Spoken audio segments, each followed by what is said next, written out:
Hey, Training Tribe members, Coach JZ here, and oh yes, we are heading into our fourth and final week of this first of 3 months in the strength training block. You're now a master of RPE as well as those good basic compound movements which we've been performing. This week we'll be ushering in a slight deload as you consolidate some of the gains that you made from pushing it last week.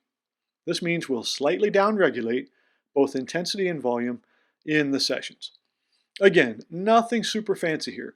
Basic conditioning is plain vanilla, and it's not too sexy, but it works. It's always a challenge for me to resist putting in too much stuff in our programming, but I'll do my best. You'll notice now that the exercises are the same in every category. No change there, but we are mixing it up in how we perform every single movement. Okay, comments for workout A.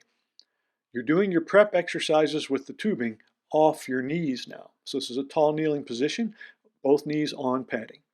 In the bench press, you now move to 5 sets of 10 roughly, and that's because you're using RPE.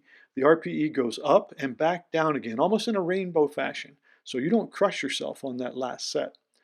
The AMRAP push-ups and push presses are now performed for a minute only. And maybe for a lot of us, we weren't even getting a minute, but nonetheless, 1 minute, no more.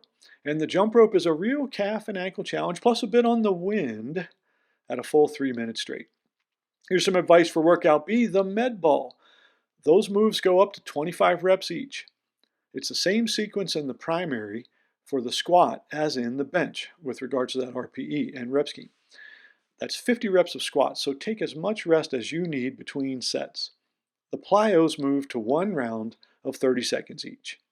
Honestly, this is a long time to go hard, so going moderate in your effort is fine for that duration of output.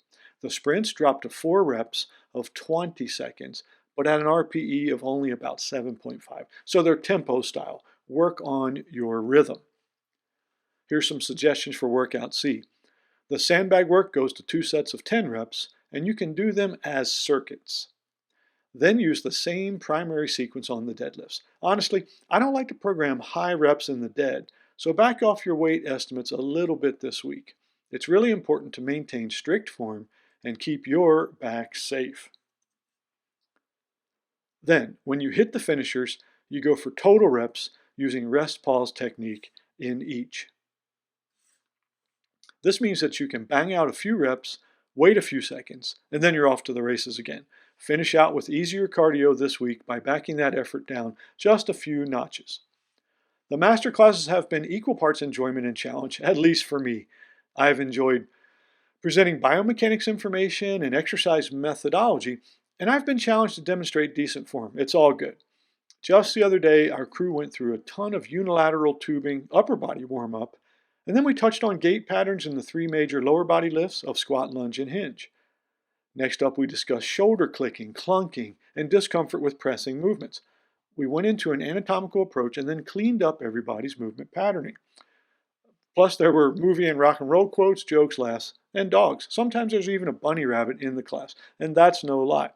We also recently, this most recent masterclass, performed a session in which we connected all the major movement patterns with the developmental sequence positions and freed up movement proficiency in the participants. These last few classes have been very academic and aimed at refining movement without causing much of a beatdown. Nobody's gotten sore. However, it's good to push it once in a while, and that's coming. I hope to see you in the next class. And finally, as a preview to next month, which is March, and month 2 of our strength training block, or let's call it the STB, we'll be utilizing repetitions in reserve, or that's RIR. This is similar to RPE, but just another way of grading effort in your workout. We'll also be changing up our exercises and moving to an upper-lower body split times 3.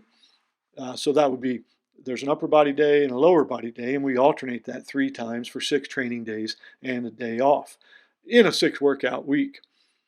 There will be some agility and aerobic training mixed into these sessions, and additionally the running demons will be getting extra programming as they begin to prepare for their outdoor seasons. And any other goals of tribe members can be discussed and integrated.